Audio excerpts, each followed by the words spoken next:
Hello, Night City, and welcome to this special news update on Cyberpunk 2077's upcoming expansion, Phantom Liberty.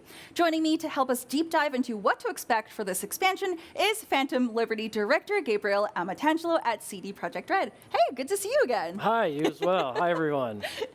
Okay, so I want to talk about the levels, because obviously we're getting into a completely new town and new area in Cyberpunk. Yeah. So tell me about it. How many buildings can we go into? Are there lots of little secrets hidden around?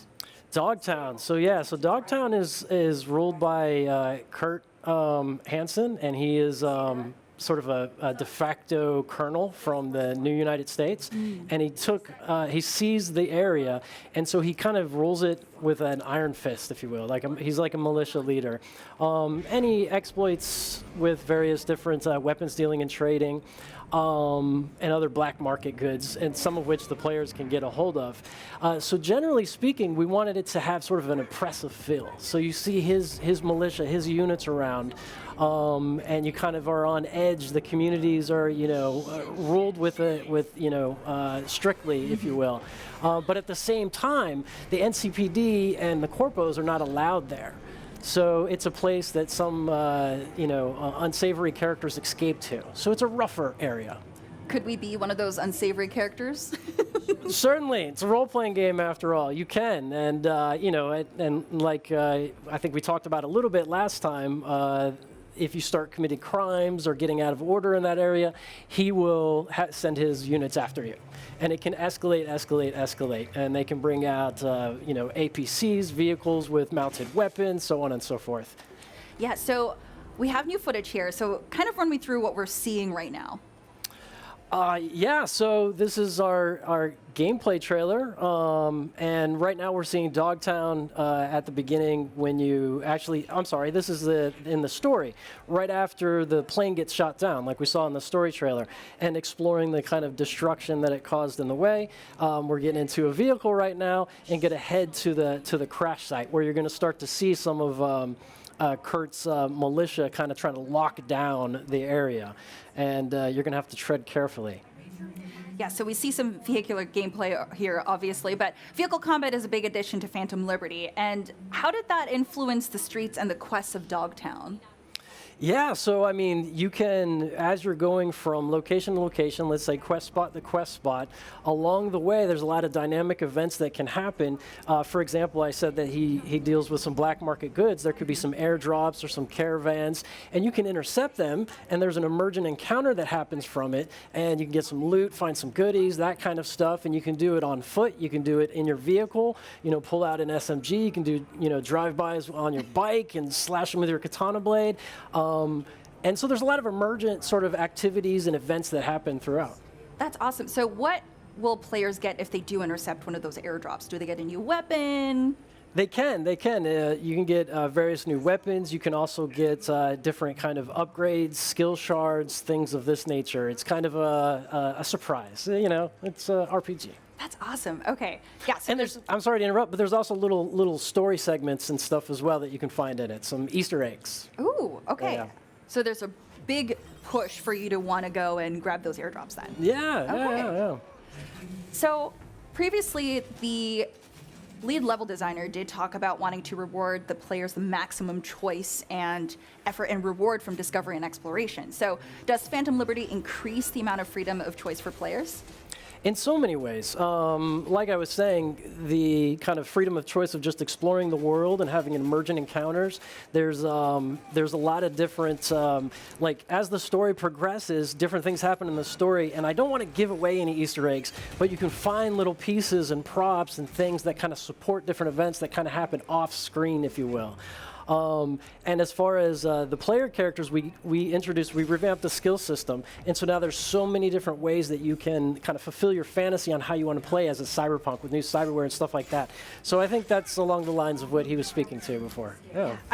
I love that we're watching this gameplay and just hearing that alert noise. It brings back so many good memories for me. I love it. Right on. So what was the biggest challenge you faced with creating Dogtown? Oh, well, trying to strike the balance between having that kind of oppressive feel, if you will, and that danger, and also encouraging exploration. We think we struck a good balance with how you can kind of get in and out of encounters and all the different tools you have now to escape. For example, air dash, and the new, you can cloak and get out of combat, a lot of different stuff like that. But I would say that was probably the biggest challenge in the overall kind of level design of it. Okay, yeah, and I think previously when we talked, you said that travel here would be pretty seamless, right? Being able to get from one part of town to Dogtown, right? Oh, yeah. So at the beginning, you approach a very sort of intimidating gate, and there's a story sequence there on how you're going to get through it, and I don't want to spoil any of that. But as you get farther in, you're going to, because V as a merc have some fixer connections, you're going to get some connections to be able to pass in and out.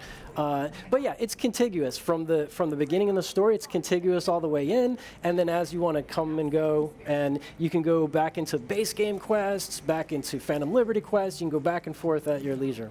Okay, so if you were to recommend this to a new player, would you say, hey, play through the main story first, or would you say that they could play this and then also incorporate Dogtown in, their full playthrough?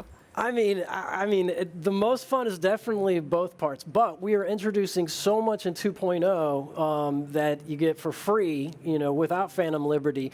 So it's the best time to come back. I mean, I don't know how else to answer that. There's so much. I could go on forever. There's so much I can speak to of what specifically in 2.0 versus Phantom Liberty. I don't know if we want to get into that, but I could. I mean, yeah, no, what are your favorite parts of 2.0 that you're very excited for players to get their hands on? Yeah, so I mean, well, the police system and how that is very organic and has, it escalates to where, like I was saying, at certain points, they'll start bringing out the big guns, vehicle combat. You can get into a fight with Max Tac. There's 5 different Max Tac archetypes. 4 of them come down in an AV at once. They can hack your vehicle and stop you. This is probably the part I'm the most excited about. But then again, no, I mean, I'm equally as excited about all the new ways you can play, the new skill trees. Like, you can be a Terminator now, right? Like, you can pick up a heavy machine gun, and now you can just, like, and before you were like this when you're shooting it, and now you can, like, steady shot it. You can pick up bodies and throw it at people. You can just, yeah. You can leap and smash. You can push your cyberware to the limit and get into a fury mode, very much inspired by David and Edge runners. And your health starts going down, but the more you press your attack in that build, the more you're getting your health back. So it's a new way to play right in the mix of the action. We still have the traditional, cover fire and stuff like that, but we got new AI, new mechanics. The Netrunners have a new way. The Netrunner NPCs have a new way they come at you. They can proxy their hacks through devices. Like I said, I could go on for so long. There's so much new stuff to talk about. Yeah, that makes me so happy to hear you get so excited, and I'm really excited. I feel like I'm just taking your energy and absorbing it, and I'm like, next month cannot come fast enough. Every time we talk, I just get more excited. So I do have to ask, obviously, last time we talked, this was going to be the last expansion for Cyberpunk. So is this going to be, I know you're going to have more mini updates for balancing and such, but is this pretty much the end of the big expansions for Cyberpunk and basically full steam on the sequel? Yes. This is the last big expansion, and yeah, we'll have some smaller updates afterwards. But yeah, and then it's going to be Cyberpunk 2. So excited. I feel like you're giving us so much with this, and now you're giving us a sequel? That's going to be so fun. Yeah. Okay, so what is your favorite weapon that has come out from this next update? Okay, so one thing to note, like, I'm terrible at remembering skill names and weapon names because we've changed them a few times through development. Okay. But there's the new sniper rifle, because this is like a Phantom Liberty is kind of very inspired by the spy thriller genre, and so there's a new sniper rifle that's a lot of fun. That's I want to leave it for discovery, but it's got some new features to it. That's one of them. That's one of my favorites. Yeah. I'm very excited. I do love just feeling this power of a sniper rifle, right? Usually I like going guns blazing and, just going in head first, but I'll take a sniper rifle. I'll play it slow, just for you. Yeah, it's fun. Well, Gabriel, thank you so much. Gabe, Thank you so much for joining us today. And I cannot wait to jump back into Cyberpunk 2077 and probably terrorize Dogtown. But that's okay. And you can play it here at the convention. Yes, I'm actually going to go do that after this. Yeah, perfect. Let's do it. Well, Phantom Liberty will drop September 26th on PC, Xbox, and PS5. Stick around for more Gamescom Studio, powered by IGN.